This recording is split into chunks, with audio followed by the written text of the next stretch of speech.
Failure sucks. I mean, the title says it all. Today, we're going to talk about what to do when you find yourself falling short of your goals. So stick around.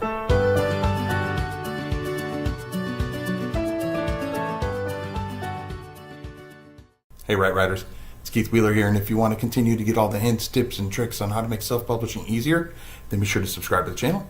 Smash that little bell icon so you get alerted each and every time I put out something new. This may not be one of my most popular videos, but I felt it was one that I had to do. If you've been watching me for a while, you know that I have a family, a full-time job, and I still found time to self-publish over 160 books. But you'll also know I'm not perfect. We all have hiccups along the way, and instead of acting like these speed bumps don't happen, I wanted to be as transparent as possible and let you know that they are real, and I run into these hurdles just like you. So you're not alone. I feel it's super important, whether you're self-publishing part-time or a full-time author, that you're setting self-publishing goals for you and your business. Both large, big-picture goals, as well as smaller, more deliberate ones. So, if you're a writer, you might be setting writing goals like number of words written per day. If you're self-publishing no-content or low-content books, then your no-content book goals may be to knock out 10 books in a day or 10 books in a week.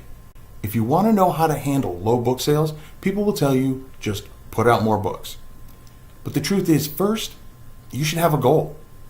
If you know where you want to go and set goals to get you there, then you have a much better chance of reaching your destination. What happened to me recently has probably happened to you in the past or may happen to you in the future. I hit a detour. I had my goal set and a great plan on getting myself there. And, well, life happened, and I found myself falling short of the goals that I set for myself and my business. And it sucks. So if this has happened to you, again, you're not alone. This has happened to me more times than I'd like to count. The real question is, what are you doing when you find yourself falling short of the goals you've set? Do you get back on the proverbial horse and try again? Are you learning from your past mistakes? Well, if so, then you haven't failed, you've learned. When I realized that I wasn't going to meet my goal, I sat down and decided to write down everything that I did for the next few days. Every time I started a new task, whether it was work-related or not, I wrote down what I did and when I did it. Getting the kids up in the morning, going to work, picking the kids up from school, etc.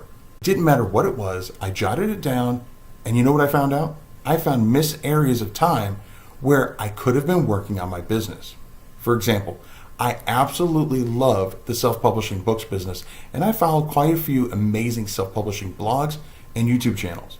And I know that I don't know everything about this industry, so I make it a point to learn from these other content providers. What I found out was I've been spending too much time on a daily basis researching this industry, and in the end, it was hurting me and my business. See, I didn't fail, I learned. Now, I'm not saying I'm going to stop watching self-publishing YouTube channels, not in the least. But what I learned is that I need to, number one, focus on the few channels that best benefit my business. Number two, use these as a reward. Since I enjoy it, after I've met my daily goal, then I can watch the videos. And number three, set myself a time frame so I don't get sucked into a rabbit hole. Sorry, YouTube.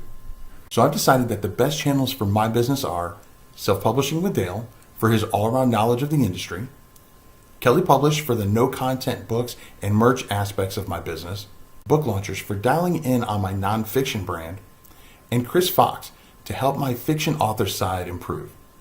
And I'll drop a link to each of those channels in the description below, just in case you want to check them out. So again, know that if you run into a detour, you're not alone. It happens to all of us. And even though failure sucks, especially when you're falling short of your self-publishing goals, as long as we're analyzing and learning from our past mistakes, we'll always come out better informed from the experience. Now, if you want to give the books you already have on Amazon a bit of a nudge when it comes to authority and better your chances of getting more sales, then you may want to consider adding in a few editorial reviews to your books. Check out this video right here, and I'll show you exactly how to add in editorial reviews to your Amazon's book page.